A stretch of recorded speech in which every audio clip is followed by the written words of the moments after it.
What are two topics that you can always talk about with Muslims and it's super popular? Jinn and marriage. Jinn and marriage. Those are two things that Muslims never get sick of talking about, never get sick of hearing about, right? But of course, we can't just talk about jinn all the time, okay? And we can't talk about marriage all the time. We have to move on. But alhamdulillah, we have here something from the Quran that is so deeply instructive about the fruits of ta'af to the Prophet ﷺ, that it's important for us to heed, especially when it comes to effects of your work that you completely can't see. And right now, we see what's happening with our brothers and sisters in Gaza. We see the difficulty, and we see what seems to be, an ineffectiveness of what we're doing, and how is it that we can help, and it doesn't seem like it's changing things. Well, look at what Allah subhanahu wa ta'ala sends to the Prophet sallallahu alaihi wasallam. Allah Azza wa Jal says in the end of Surah Al-Ahqaf, وَإِذْ صَرَفْنَا إِلَيْكَ نَفَرًا مِنَ الْجِنِّ يَسْتَمِعُونَ الْقُرْآنَ فَلَمَّا حَضَرُوهُ قَالُوا أَنصِتُوا فَلَمَّا قُضِيَ وَلُّوا إِلَىٰ قَوْمِهِمْ مُنْذِرِينَ. And remember when we sent to you a group of jinn so that they might listen to the Qur'an. And when they listened to you reciting it, right, they stacked up upon each other. Sufyan al-Thawri rahimahullah says in tafsir, he said they stacked upon each other like rows, as if they were wool. This group of jinn listening to the Prophet ﷺ reading his Qur'an as he's on his way back from Ta'if. And they said, shh, shh, shh, shh. Listen to that. And then when the Prophet ﷺ finished his recitation, they went back to their people, mundirin, calling their people back to Allah subhanahu wa ta'ala. All right, so let's cover a little bit of basic aqeedah here. All right, that can seem a little bit complex. When it comes to the jinn, are there good jinn and bad jinn, or just shayateen? There are good jinn, right? There are believers from the jinn. When you read Surah Al-Rahman, right? فَبِأَيِّ آلَاءِ رَبِّكُمَا تُكَذِّبَانِ. Which of the favors of your Lord, right, will you too, right, human beings and jinn, deny? And the Prophet ﷺ mentioned that there were some believing jinn, so different species that we cannot see. They see us, we don't see them. That they say, رَبَّنَا لَا نُكَذِّبْ. Our Lord, we do not deny. We do not deny. Right? So there are good jinn and there are bad jinn. Are there prophets amongst the jinn? Anbiya, Rusul?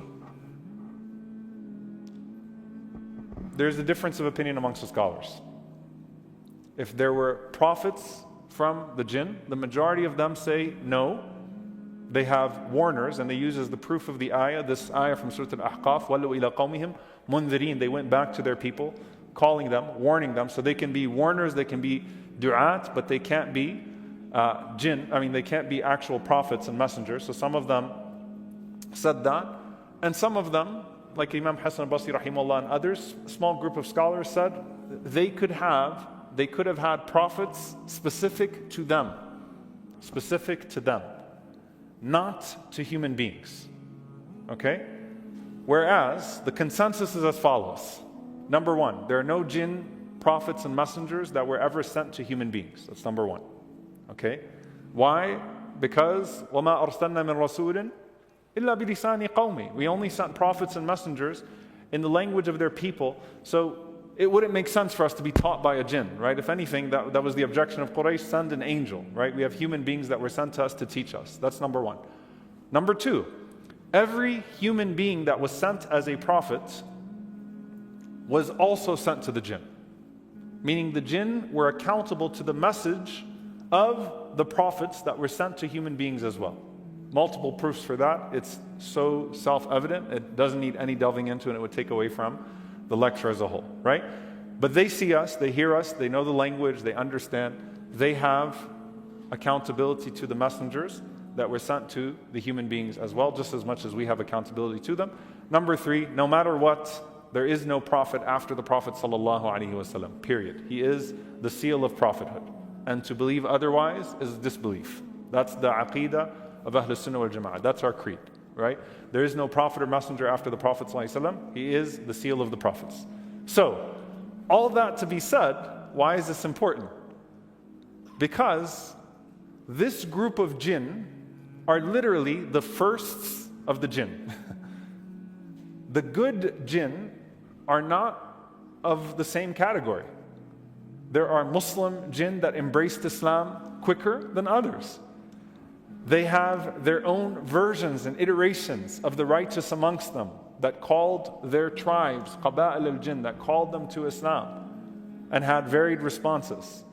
And so who are the firsts of the jinn? They would be this delegation of jinn that actually showed up in Ta'if, right? After Ta'if, to embrace the message of the Prophet ﷺ that were sent by Allah Azza wa Jal to the Messenger of Allah ﷺ, and who heeded the call from Allah subhanahu wa ta'ala and through the Messenger of Allah sallallahu alaihi wasallam. They have da'is amongst them. They have firsts amongst them. They have their own fiqh, right? So the Prophet sallallahu alaihi wasallam was instructed to teach them some of their own unique elements of fiqh, of jurisprudence, because obviously they are bodily and physically manifested completely different from us. But there are jinn who were Christian, there are jinn who were Jews, and there are jinn who are complete polytheists before the Prophet ﷺ is instructed with his call. So what just happened here? And why is it so significant to Ta'if? And why did Allah subhanahu wa ta'ala tell the Prophet ﷺ about this at that moment? Right? Because Surah Al-Ahqaf comes down, it's Makki Quran. It reinforces the Prophet ﷺ. Why tell the Prophet ﷺ about this group of companions, right, that you can't see, that you don't deal with, but they embraced your call, they embraced your message, and it's significant. Ibn Abbas radiallahu ta'ala anhuma, he narrates that before the Prophet ﷺ made it back to Mecca, it was coming from Ta'if, he rested in a place called An-Nahla. And this place is a small area between Ta'if and Mecca that has, some trees to take shade from, and it has some water as well. So it was common for people that were coming from Ta'if, because remember, it's about 70 miles. It's a long trip back, back then without modern transportation. They would rest there, so they would take their water there, and they would, take shade under the trees. Now, generally speaking, the jinn tend to inhabit those types of places, right, that are abandoned most of the time, right? But then there's some of these means that exist over there. And the Prophet ﷺ was reciting the Quran. And he was reading, alayhi salatu wasalam, either in his qiyam, so it was night prayer. Night prayer here can mean his isha, his qiyam, or his fajr. The point is, it was one of the prayers where the Prophet ﷺ was reciting out loud. Preceding that moment, when Allah Azza wa Jal revealed the Quran to the Prophet ﷺ, there are things that started to happen in the heavens that made life more difficult for the shayateen. The expulsion of the shayateen, the expulsion of the devils as they tried to gather the news of what takes place outside of this realm. And so they, the jinn, understood that something significant had just happened to the world. Right? And there are a group of jinn, subhanAllah, just like there are a group of human beings like Salman al-Farisi radiallahu ta'ala anhu, like Suhaib al-Rumi, that are looking around to figure out what's happening, either as sincere seekers or to interrupt that message even, right? To stop it and to solve the problem so that they can continue their devious ways. The point is that it's creating a search where some people are stagnant and settled in their place, others are searching. And what's really, subhanAllah, profound here is that Ibn Abbas radiallahu ta'ala anhuma and Ibn Sa'ad, you'll notice in their narrations, they mentioned that these were jinn from Nusaybin. And Nusaybin was the center of Nestorian Christianity in the 5th century. It's one of the places that Salman al-Farisi radiallahu ta'ala anhu went to in his pursuits, because there was some reverence for the book, the actual message of the Torah and the Injil in those places. So it was a place of scholarship, religious scholarship of Al-Kitab, of the Torah and the Injil, right? And so the Nestorians there, which was a branch offshoot of Christianity, which more than likely is what Salman radiallahu anhu was encountering as he was going to these places, sort of studying outlawed Christianity at the time, right? That wasn't tarnished yet to the extent that the others were tarnished by the Trinity. Those jinn are from this area. SubhanAllah. So the same place that Salman radiallahu anhu once settled, looking for Tawheed, looking for monotheism, a group of jinn come to the Prophet sallallahu alaihi wasallam in this place where he is reciting in a nakhla. Now, as he's reciting in a nakhla sallallahu alaihi wasallam in this place, the traditions about how the interaction between the Prophet sallallahu alaihi wasallam and the jinn took place has to be taken as a collective. So, for example, here Allah subhanahu wa ta'ala, when he says, Ya qawmana inna sami'na kitaban unzila min ba'di Musa musaddiqan lima bayna yadayhi yahdi ila al-haqqi wa ila tariqin mustaqim. O our people, that they went back to their people and they said, O our people, we have heard the book that has been recited, or a book that has been recited after Musa alayhi salam. And it confirms that which has come before, and it guides to the truth, and it guides to a straight way. And they called their people, Ya qawmana ajibu da'i Allahi wa aminu bihi yaghfir lakum min dhunubikum. That, O our people, come back to or believe in this book, accept the invitation, and come back to Allah subhanahu wa ta'ala. And Allah Azza wa Jalla will forgive your sins, and He will protect you min adhabin alim. He'll protect you from a punishment, which shows you, by the way, that they are also accountable to punishment. وَمَنْ لَا يُجِبْ دَاعِيَ اللَّهِ فَلَيْسَ بِمُعْجِزٍ فِي الْأَرْضِ وَلَيْسَ لَهُ مِنْ دُونِهِ أَوْلِيَاءُ أُولَٰئِكَ فِي ضَلَالٍ مُبِينٍ. And whoever does not call or respond to the call of Allah subhanahu wa ta'ala, then they will have absolutely no power in the earth to protect themselves, nor protector, nor guardian to save them from Allah subhanahu wa ta'ala. And such people are in manifest error. They are far away from Allah subhanahu wa ta'ala.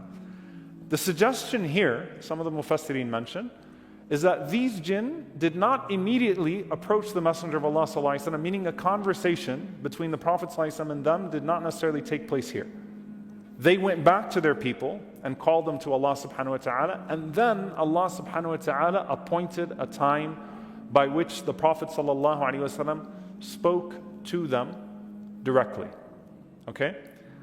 And there are multiple interactions that have been narrated of delegations from them that Allah Azza wa Jalla allowed to speak to the Prophet ﷺ and for the Prophet ﷺ to teach the message of Islam. And that's where you see what is known as Laylatul Jinn. Laylatul Jinn, the night of the Jinn. So if you go to Mecca now, you'll find Masjid al-Jinn, right? The Valley of Jinn, right?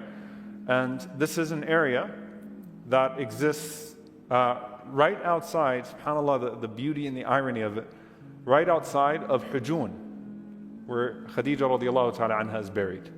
And Abu Talib is buried in Jannatul Mu'alla, in the Mu'alla cemetery. And as the scholars mentioned, that the jinn also tend to frequent the cemeteries, the graveyards, right? So imagine, subhanAllah, near where Khadija radiallahu ta'ala anha is buried, a conversation will take place between the Prophet ﷺ and a delegation from the jinn that have come to believe in Allah subhanahu wa ta'ala. Again, whether they are it's an immediate conversation that transpires after Ta'if, or there's some time and then they come back to the Messenger of Allah sallallahu alaihi wasallam, that is undetermined, right? We don't actually know for certainty what this is about. But the night of the jinn, when you hear Laylatul Jinn, it's talking about this night, and it begins by Alqama asking Abdullah ibn Mas'ud radiallahu ta'ala anhu in the famous hadith, were you there on the night of the jinn? Were you there when the jinn came to speak to the Prophet sallallahu alaihi wasallam and to embrace this message? And Ibn Mas'ud radiallahu ta'ala anhu proceeds to say, not only was I there, he goes on to recall the entire incident, that he was basically the closest one to the Prophet sallallahu alaihi wasallam when all of that was happening. And he mentions, in summary, that the Prophet sallallahu alaihi wasallam had essentially disappeared from us. We couldn't find him anywhere. Right? The Prophet ﷺ had gone and we could not find him anywhere. And this panicked search amongst the companions with the Prophet ﷺ starts to take place, where they're looking for the Messenger of Allah ﷺ everywhere. And then it gets worse, because after Fajr, right, and the time goes on, the Prophet ﷺ eventually shows up. And they come to the Prophet ﷺ, and that's the area where Masjid al-Jinn is, and they ask the Prophet ﷺ what happened. And the Prophet ﷺ here mentions that a group of jinn had come to me to ask me about al-Islam, to ask me about this message. A group of jinn had come to me to ask me about this message. And this is, subhanAllah, where Allah subhanahu wa ta'ala says, Sarafna ilayk, we have sent to you, nafarun min al-jinn. When you read it in the Quran, that we send these groups to you. And the Prophet ﷺ was coming from the direction of Hira, and he basically recited to this group of jinn the Quran. Okay? Now Abdullah ibn Mas'ud radiallahu ta'ala anhu mentioned that they saw the effects of the jinn in that place.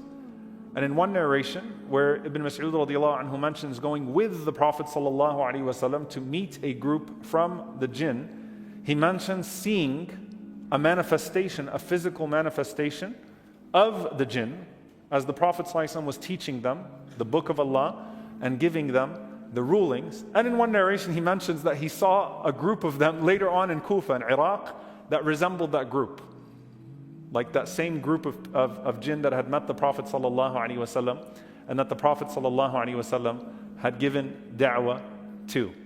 The point is that these jinn then basically formed the basis for a group of jinn that would do da'wah to jinn around the world, that would take the message of the Prophet ﷺ and do da'wah to jinn around the world. SubhanAllah, so much wisdom to be gleaned from this. Number one, Surah Al-Ahqaf. In Surah Al-Ahqaf, Allah subhanahu wa ta'ala gives to the Prophet ﷺ, it's literally named after the Ahqaf, which are the hills, right? Where Hud alayhi salam is calling out to his people and giving them a final warning, and they're not listening to him. So Surah Al-Ahqaf, you have these prophets that are giving their people a final warning, and they reject their people. They reject Hud, they reject Salih, and as a result of that, they are completely destroyed. Allah subhanahu wa ta'ala sends upon them utter destruction. But the stories of Hud and Salih became lessons for the Ummah of Muhammad sallallahu alaihi wasallam. The effects of their da'wah remained in Mecca and remained in the surrounding areas, right? To where these neighboring cities could then be lessons to heed for the present in Mecca. So don't think that your da'wah was worthless, because look, even after you pass away, it may be that another group of people will heed the lessons. Until today, we heed the lessons of what happened to those groups of people. So there is a time element that is there, that you don't know when you're doing da'wah if another group of people will come after you and benefit from your da'wah far after you're gone, even if the people immediately in front of you will be destroyed. Number two, where Allah subhanahu wa ta'ala told the future, قُلْ أَرَأَيْتُمْ إِنْ كَانَ مِنْ عِنْدِ اللَّهِ وَكَفَرْتُمْ بِهِ وَشَاهِدَ شَاهِدٌ مِنْ بَنِي إِسْرَائِيلَ عَلَى مِثْلِهِ فَآمَنَ وَاسْتَكْبَرْتُمْ. Do you see, O people of Mecca, if this is from Allah subhanahu wa ta'ala and you have disbelieved, and a witness from Bani Israel has bore witness to this message of the Prophet sallallahu alaihi wasallam, he believed and you disbelieved, right?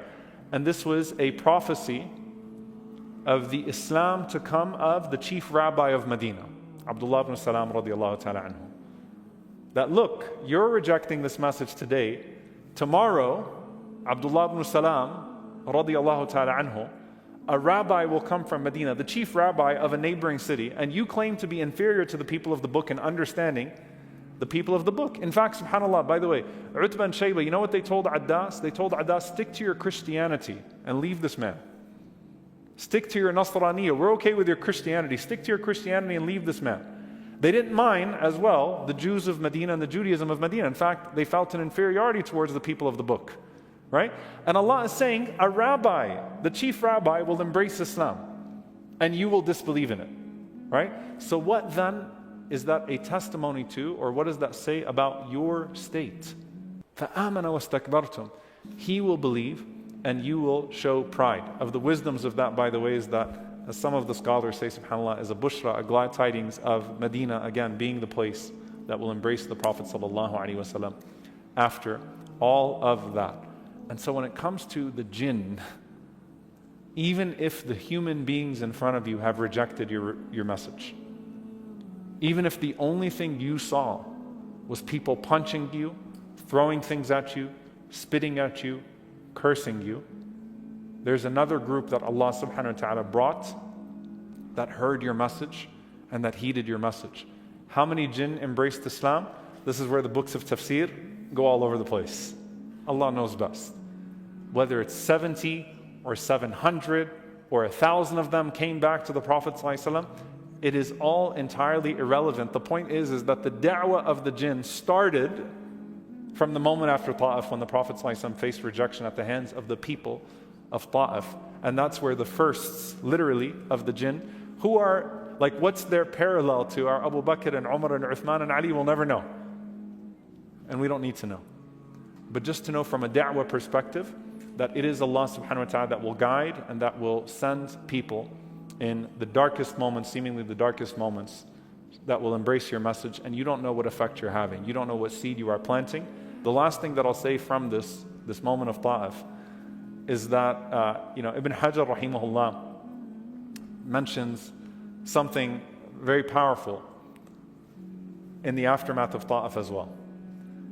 The Prophet ﷺ was taken on, as we know, the journey of Al-Isra wal-Mi'raj after Ta'if. So he actually met Musa alayhi salam, right? He actually is meeting Isa alayhi salam. He's actually seeing prophets and interacting with prophets. But after Ta'if, there's this interesting point that Isa alayhi salam becomes a companion of the Prophet sallallahu alaihi wasallam. Why does Isa become a Sahabi? Right? If you think about it, because Isa alayhi salam never died. He met the Prophet ﷺ, and there was tasdeeq, there's affirmation of the prophethood of the Prophet ﷺ while he is still alive. And so you talk about companions along the way. Allah Azza wa Jal was placing in the path of the Prophet ﷺ the perfect people, the perfect instances. And the ground was made fertile for literally a decade later, where we'll start to see, inshaAllah ta'ala, some of these same people now embrace Islam after the Prophet ﷺ left there, seemingly completely despised and humiliated. The Prophet ﷺ took the maximum ajr, the maximum reward, because the greater the hardship, the greater the reward. Right? Inna ma'al usri yusra, with hardship comes ease. After the beating of Ta'if, the Prophet ﷺ was welcomed through the heavens. Marhaban bin Nabiy as-Salih, marhaban bin Nabiy as-Salih. Welcome to the noble Prophet as he goes from heaven to heaven. After the rejection of the elites of the people, in the tribal sense, he was given the most elite of humankind in the heavens to greet him, in the Anbiya of Allah, the prophets of Allah, and then the angels greeting the Prophet ﷺ. And after the rejection of the human beings, Allah Azza wa Jalla sent him the first delegation of the jinn to embrace Islam. And so all of this, subhanAllah, is something to ponder upon, especially in these moments where I don't see anyone. I might not see anyone benefiting from what I just did. I was at work. I did my best. I got fired from my principals. No one took my side. No one did anything. I went to a restaurant. Someone looked at me in a certain way. We had an interaction. I moved on for the rest of my life. And you don't know what you planted in that person's heart. You don't know if that person then went home and read about Islam and years later becomes Muslim. How many stories do we see of someone that becomes Muslim because of a Muslim that they knew years ago, and there is no direct connection between their shahadas? And so Allah subhanahu wa ta'ala makes these ways out for us.